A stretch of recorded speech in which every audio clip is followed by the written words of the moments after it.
kali ini saya akan menceritakan cerita horor yang terjadi pada diri saya. Saya ditemenin sama istri saya. Mungkin nextnya setelah video ini ada video-video lainnya yang membahas tentang pengalaman misteri experience lah. Jadi ini tuh pengalaman pertama dalam hidup yang masih nempel di kepala. Cerita horor bukan cerita siapa ya? Kejadian nyata.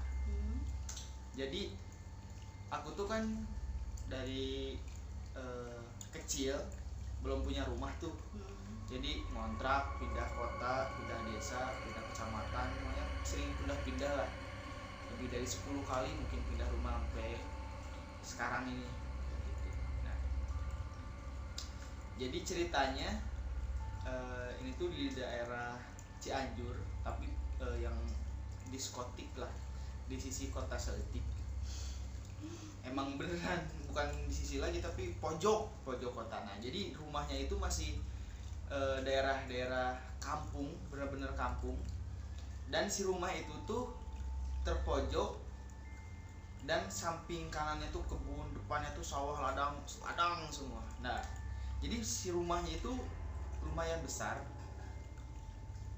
Rumahnya tuh lumayan besar, ada halamannya juga, terus pagar besi. Jadi kalau dia masuk tuh suka bunyi krep, jempleng kayak gitu. Dan terus turun ke bawah itu, kenapa? Dan terus turun ke bawah itu ada air apa? Air murni, apa sih namanya? Mata air. Beneran ada mata air. Jadi orang-orang tuh kalau misalkan mau minum ambil air di situ aja. Mentah, emang mata air jernih banget. Mata air. Dan terus soalnya tuh depannya tuh sawah. Nah, samping sebelah kirinya itu kebun jagung. Dan baru sebelah jalan kecil, terus baru rumah warga. Nah, tetangga aku tuh yang sebelah kiri kanan ya, yang sebelahnya lagi itu cuma ada satu rumah.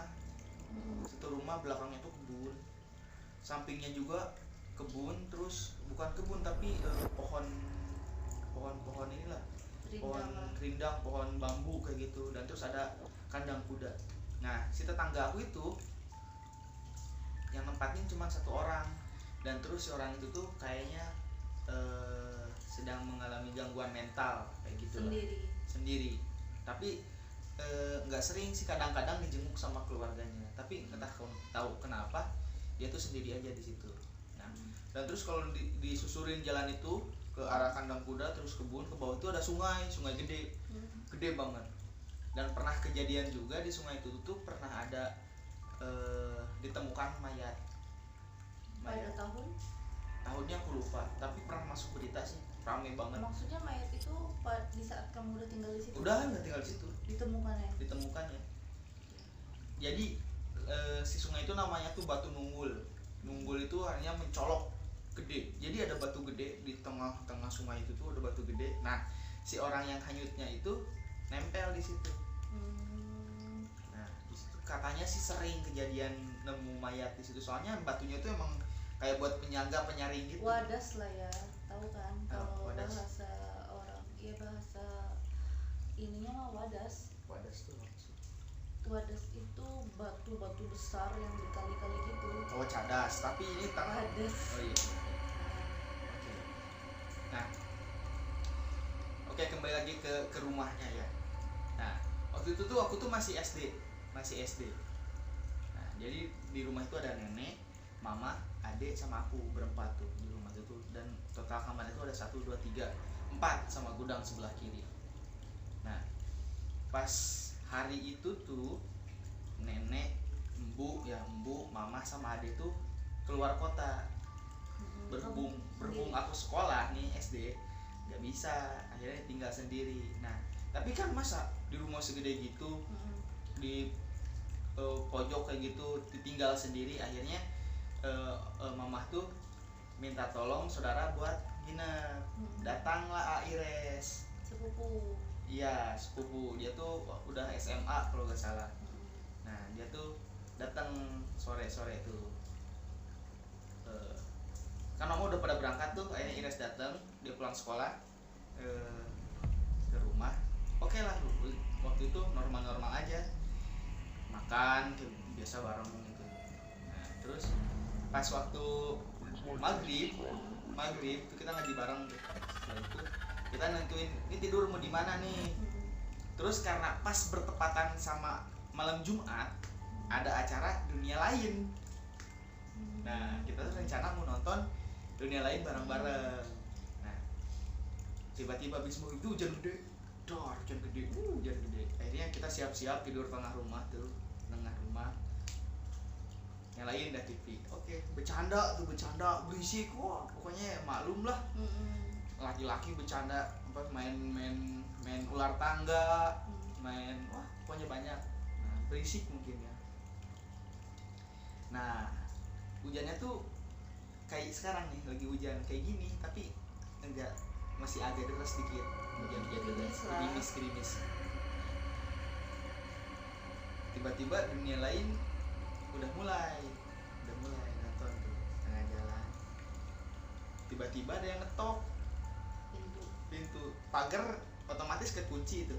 Pagar otomatis kekunci, di pintu depan tuh ada yang ngetok, tok 3 kali. Kamu sama Iris dengar dua-duanya? Dengar dua-duanya, kita berhadapan tok. Apaan tuh? Mungkin tikus atau salah dengar. Oke, lanjut. Gak berserang lama, ketok lagi, tok. Itu jam 1 malaman lah. Wah, apaan tuh? Banjir merinding. Buka katanya. Enggak. Yang ketiga kalinya, tok. Gih, apa itu? Akhirnya kita berdiri kan mau ngeliat, terus tiba-tiba yang kumpulnya dor. Kita balik lagi tidur, udah baca tidur tengkuluk, kita satu selimut udah tidur ya, tinggal aja udah. Enggak dicek? Enggak lah, gak berani. Kalau itu orang iseng gimana? Kalau orang iseng si pagar tuh dikunci, harusnya kat itu pagar lumayan tinggi loh. Kalau misalkan dia si iseng itu ya, lagi hujan jam 1 malam di daerah kayak gitu, loncat pagar bukan bunyi, disangka maling. Iya. Terus kalau dia maling, ngapain dia ketok pintu jam 1 malam, tamu ngapain? Dua-duaan lagi yang dengar. Iya, berduaan tuh. Itu pengalaman pertama di rumah itu tuh. Tapi itu sebelumnya nggak pernah ada kejadian? Nggak pernah kejadian. Karena ada embu sih di situ. Embu tuh orangnya emang rajin ibadah. Mungkin pasti tinggal ya. Kita masih bocah, masih terus berisik malam Jumat, bercanda. Iya, ribut kali, jadi nggak suka di situ. Ya gitu doang sih ceritanya. Simple cuman masih berkesan di kepala. Yang saya sesali sekarang tuh kenapa nggak dicek gitu. Pengen tahu apa tuh yang di luar. Terus habis itu ada lagi nggak kejadian di rumah itu yang aneh-aneh, yang nggak masuk di akal? Ada lupa sih. Cuman ya ada pernah kejadian di mata air itu tuh pernah ada yang meninggal juga. Meninggalnya? Udah tahu, orang dewasa kayak seumuran kita sekarang nih.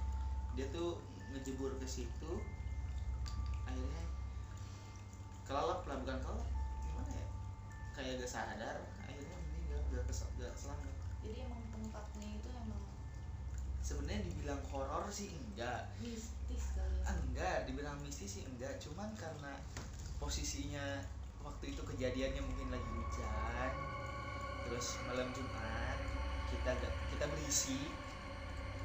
Iya. Ya kayak gitulah. Tapi kan memang kejadian di situ juga banyak hal-hal aneh kan, kayak Cuman, orang meninggal gitu, bukan mayat. Kalau masalah meninggal mungkin ketemu pas batu itu emang gede, jadi bisa aja nyangkut siapapun, apapun itu gitu. Ya udah, itu cerita pengalaman saya. Nanti selanjutnya pengalaman istri saya tentang rumah berhantu ya. Thank you for watching. Jangan lupa untuk subscribe, like, dan komen, dan share video ini ke seluruh dunia agar mereka tahu bahwa ada diaspora mana di sini. Thank you, bye bye.